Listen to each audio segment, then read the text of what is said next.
Welcome to Hardcore Haunter.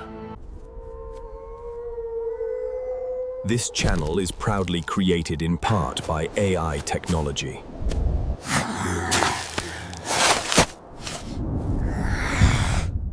Good evening, restless souls and midnight ramblers.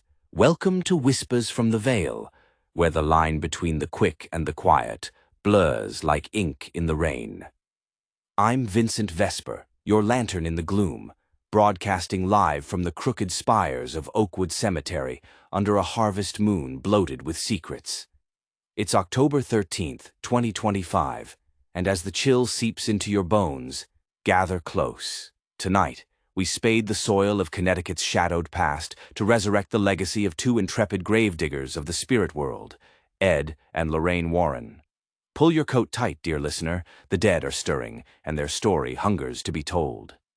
In the shadowed loam of 1920s Connecticut, where the Housatonic River whispered secrets to the salt marshes, Edward Warren Miney took root on January 7, 1926, born to Irish Catholic immigrants in Bridgeport's working-class heart. The air in their modest home hummed with incense from evening rosaries, but young Ed felt an otherworldly draft even as a toddler.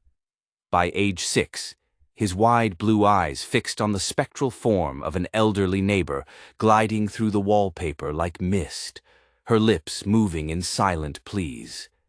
It was 1932, the Great Depression clawing at doorsteps, yet Ed's world cracked open to the veil. Floorboards creaked from unrested feet. By 1933, at 7, he clutched a crucifix, whispering to shadows that the dead lingered, drawn to his unblinking gaze. Parallel in Bridgeport's fog-shrouded streets, Lorraine Rita Moran bloomed on February 27, 1927, in her devout Catholic parents' arms.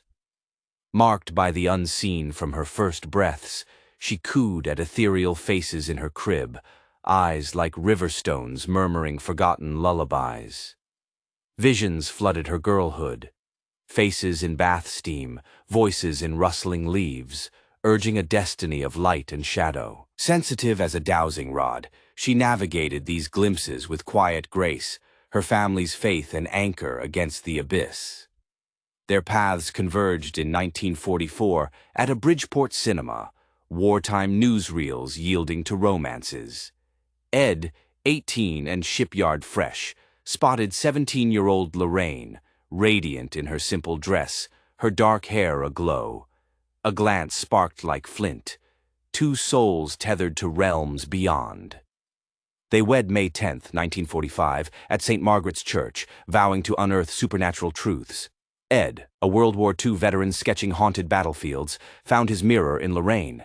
She, her armored knight in him. Armed with rosaries and resolve, they pledged to spade the unknown.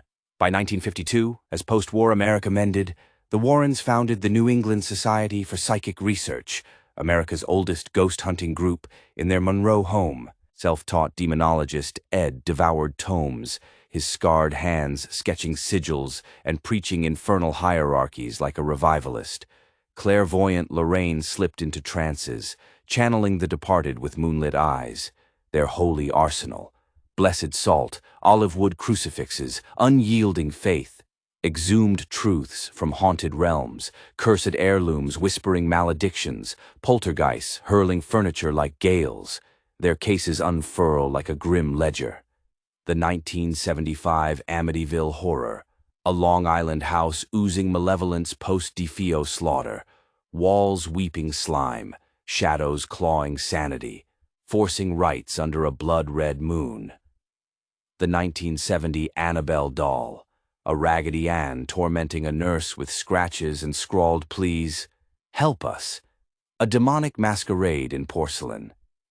The 1971 Perron haunting in Rhode Island's Harrisville, daughters levitated by Bathsheba's curse, air reeking of rot, later celluloid in The Conjuring. Across the Atlantic, 1977's Enfield poltergeist twisted sisters' voices to growls, furniture defying gravity, Ed's recorder capturing devilish laughter amid flying bricks. Pennsylvania's Smurl hauntings spawned rape apparitions and levitating priests. England's Borley Rectory told for a nun's bones. Over 10,000 investigations unearthed orbs on Polaroids, void size on EVPS, relics humming with residue. Shadowed by doubt, detractors called them charlatans, narratives too cinematic. Yet Ed's booming homilies on Lucifer filled auditoriums. Lorraine's soft insights aided priests over tea. They trained Vatican exorcists, penned The Demonologist, amassed terror testimonies. Their Monroe Occult Museum, a clapboard crypt, shelves groaned with Tsar dolls, a phantom playing piano, and warded Annabelle, air thick, visitors feeling tiny fingers. Ed passed August 23, 2006, heart stilled. Lorraine, April 17, 2019, visions fading. Son-in-law Tony Spera tends the flame, patrolling relics lest they escape myth. Today, their silhouette looms over Halloween's harvest moon, veil fraying like lace. Chronicles alchemized into conjuring dread. Annabelle peril. The nun curses transmute October to shivers and screams.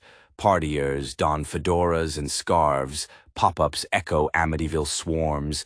Enfield furies. A double-edged spade, scholarly spine to spectral study, yet stoking macabre hunger, blurring memoir and magic. They taught reverence for soul-sorrow tugs, infernal snarls, but vigilance, lest spectacle eclipse sacrament. As we stand among graves, the Warren story circles to its shadowed origin, truth in darkness. Their faith and fearlessness remind us the dead may speak, but the living must listen wisely. Enjoy this graveyard, dear listener. Step lightly, wits sharp, may spirits be kind. This is Vincent Vesper, signing off, from the edge of the unknown.